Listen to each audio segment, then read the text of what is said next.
seem like we feel the same. We love what we hate.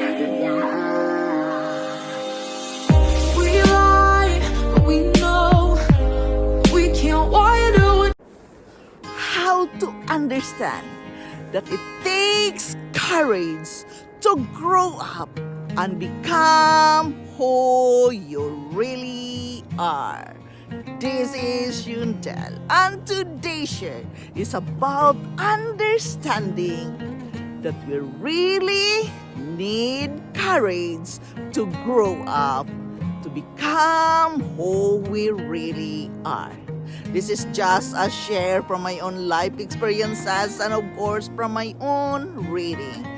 I am reading every day to comfort myself, to help myself move forward. I am working with myself every day because life here in a foreign country has never been easy for me. It is hard, and I am sharing this with you because this is the way I survive life. Yes, each and every one of us, we must grow up whether we like it or not. It's hard, but even it is hard, we must face the reality. We must grow up. And how can we really do that? We must first understand our self-worth. When you can understand who you are, what are you good at, and you know, that self-worth is very, very important. Why? Because when you can acknowledge your self-worth, you have the strong self-confidence, and you are helping yourself to be stronger than you ever have. Acknowledging our own self-worth is very important. By that, we have the courage to grow up. Yes, many times I hear people, grow up. You're old already. Try to understand. Grow up. Yes, I hear that a lot already. But that is just an expression. It is very important that when we want to grow up and know who we really are, we must acknowledge our own self-worth. Our own self-worth is very, very important. Knowing who you are, respecting who you are, believing what you are good at, and knowing yourself, it's very important in our day-to-day life. So please do not take it for granted.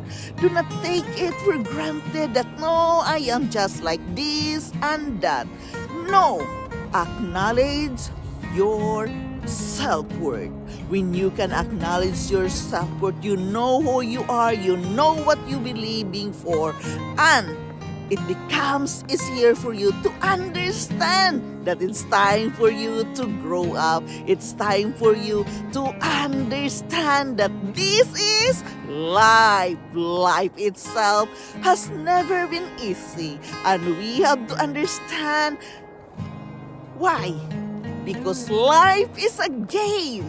Yes, we must learn a lot of things about this life, and you can easily handle all these things when you can acknowledge your self-worth and you really understand that it's time for you to grow up. Yes, grow up, as they said.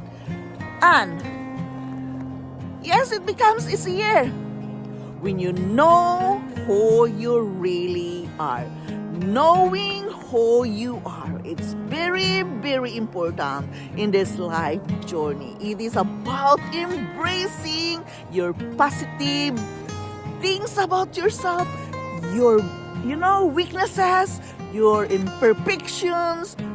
being who you are, you have to embrace the whole you, and nobody can do it for you except you and you alone.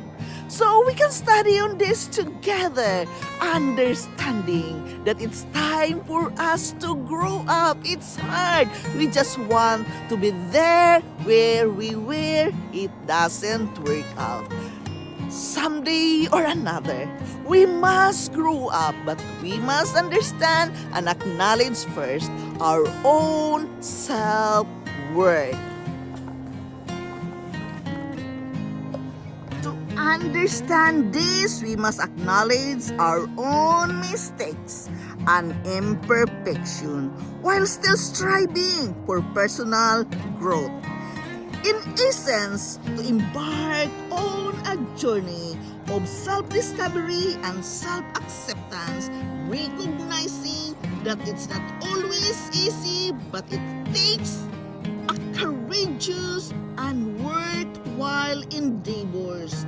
It takes courage to become who we really are, because it means turning into the person that you know deep in your heart who you really are. Yes, deep in your heart that you should be changed. Take audacity and willpower, but it also implies getting rid of beliefs you have embraced and implemented from people around you over the years. You know, the people that we live around us over the years really also affected us who we really are. To have the courage to grow, it's about having the bravery to face adversity and take risks in pursuit of one's dreams and goals. It means stepping out of one's comfort zone even when we face with fear and uncertainty. Courage to grow also encompasses the willingness to learn from failure and setback. We must understand that many people may lack the courage to live on their own terms due to various reasons. Yes, there are various reasons we have to consider, like for example, fear of failure, societal expectation, lack of self-confidence, and fear of judgment, and some common factors. We must learn to grow from fear to courage. Acknowledging your fears. Always never try to sweep your fears under the rug. Confront your fear. Use positive self-talk. Get comfortable by being uncomfortable. Make being brave a habit.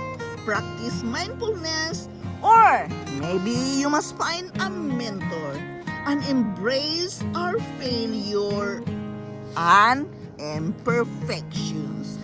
It's not always easy, but as a human being, we must accept our failures, embrace it, as well as our own imperfection.